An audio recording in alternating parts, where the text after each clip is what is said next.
What's going on, everyone? Rob here, your new analyst for Season 6 of the GBA Trades and Transactions. I'm here to discuss the transaction that happened after the first week of battles, but before we get into this, there are a few things that I need to speak about. First, for any new fans of the GBA that are curious on how trades and transactions work, here's a quick explanation. So there are two ways that a GBA coach can change their roster of Pokemon throughout the season: trades and free agents. A trade is when two coaches mutually agree to a deal in which they swap Pokemon with each other. A free agent is when a coach swaps a Pokemon on their team with any Pokemon that wasn't drafted by a coach in the GBA. However, it's important to remember a few things. Coaches may only make 3 of these transactions total throughout the season. And also, coaches must always maintain 11 Pokemon on their roster with at least 1 Tier 1 Pokemon, 1 Tier 2, 2 Tier 3s, 1 Tier 4, and 1 Tier 5 Pokemon. Okay, now that we've covered the rules, the second topic that I need to discuss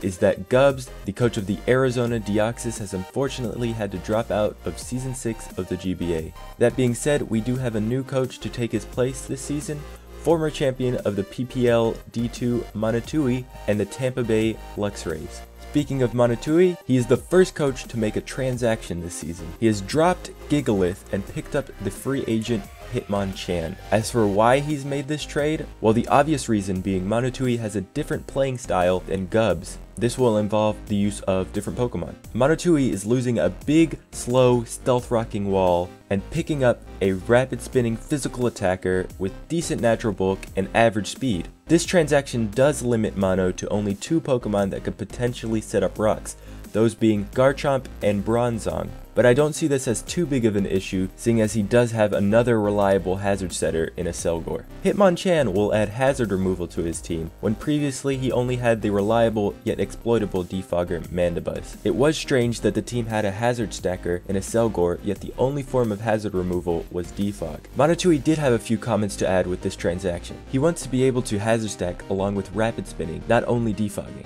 This is obviously to remove hazards from his side of the field and not the opponent's as well. He felt as if Gigalith didn't really add anything to his team and said, quote, "I have Bronzong for rocks and explosion." Overall, he's felt his physical bulk was sufficient and is much more comfortable using Hitmonchan. I have to agree with Mono on this one. Gigalith did seem quite redundant with Garchomp and Bronzong already on the team. Hitmonchan adds something Mono desperately needed to his team, a second form of hazard removal. This is a very solid transaction by the new coach Monotui. Thank you for watching. This has been Rob with week 1 of your trades and transactions. Tell me what you thought of the trade and keep an eye out each week for trades and transactions for Season 6 of the GBA.